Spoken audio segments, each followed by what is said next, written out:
Have you ever noticed that the smartest person in the room is often the loneliest? It's not a coincidence. There's a very specific psychological reason why smart people make others uncomfortable, and once you understand it, you'll start seeing it everywhere. In this video, we're breaking down the 7 real reasons this happens.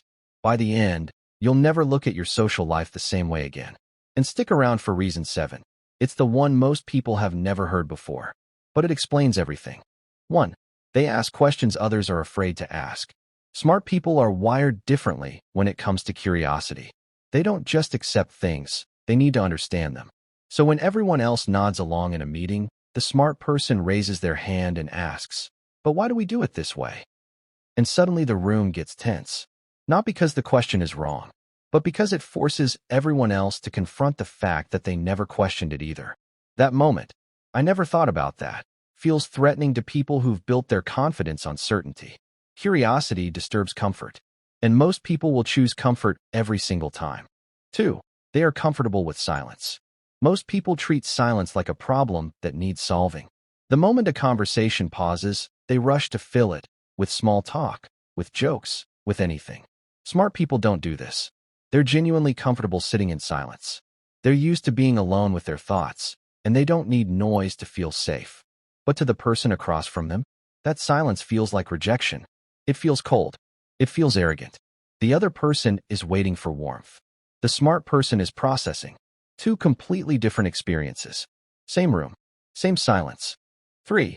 They spot inconsistencies instantly. Pattern recognition is one of the clearest markers of high intelligence. And smart people can't turn it off. The moment something doesn't add up, in an argument, a story, a plan, they see it immediately. And sometimes, even with the best intentions, they say something. Just a small correction. Just pointing out what doesn't make sense. But even a polite correction sends a very clear signal. "I caught something you missed." Do that enough times, and people stop wanting you in the conversation. Not because you're wrong, because being around you makes them feel like they're always being tested. 4. They have high standards for everything. Smart people carry an internal standard of quality everywhere they go.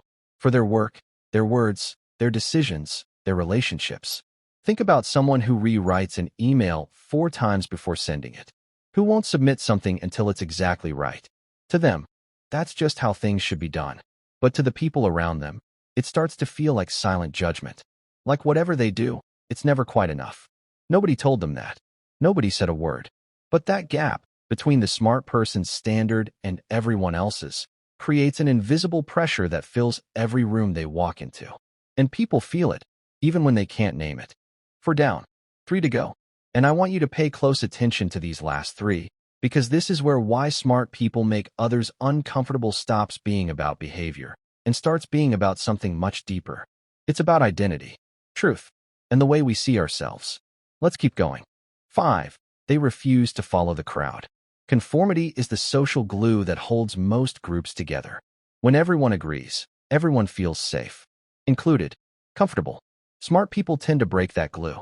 They arrive at their own conclusions through their own thinking, and they're not willing to pretend otherwise just to keep the peace. So when the group agrees, and the smart person says, "Actually, I see it differently," the room shifts. The group feels threatened. Their instinct is to apply pressure. Why can't you just go along with it? But logic doesn't bend to social pressure. And for someone who values truth over approval, that pressure doesn't just not work.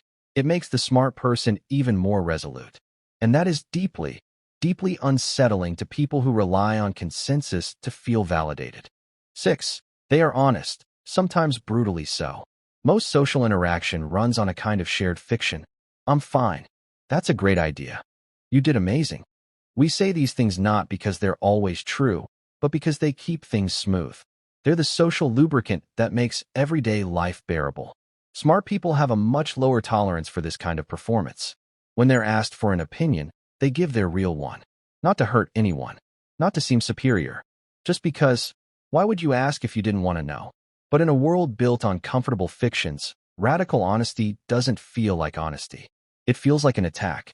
7. They hold up a mirror. This is the one. This is the reason most people won't admit, even to themselves. When you spend time around someone who is deeply disciplined, constantly growing, and always pushing towards something better, it does something to you. It holds up a mirror. And in that mirror, you don't see the smart person. You see yourself. And everything you've been meaning to do. Every goal you've been postponing. Every standard you've been lowering. That reflection is unbearable for most people. So instead of sitting with the discomfort and asking, what does this say about me? They find it much easier to dismiss the smart person entirely.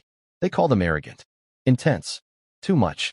Intelligent people are not always resented for who they are. They are resented for what they represent, the unlived potential inside the person doing the resenting. So, why do smart people make others uncomfortable? They ask questions that unsettle certainty. They sit in silences that feel like judgment. They catch inconsistencies that expose blind spots. They hold standards that make others feel measured. They refuse to follow the crowd. They tell the truth when lies would be easier. And they hold up a mirror that most people would rather not look into. None of these are character flaws. Every single one of them is a strength. But strength has a social cost. And understanding that cost is the first step to navigating it with clarity instead of confusion. If you recognized yourself in this list, here's what I want you to remember. The discomfort you create in others is often just a measure of how far you've grown past the room you're standing in. That's not a reason to shrink yourself. It's a reason to find better rooms. Drop a comment. Which of these 7 reasons hits closest to home for you? I read every single comment personally.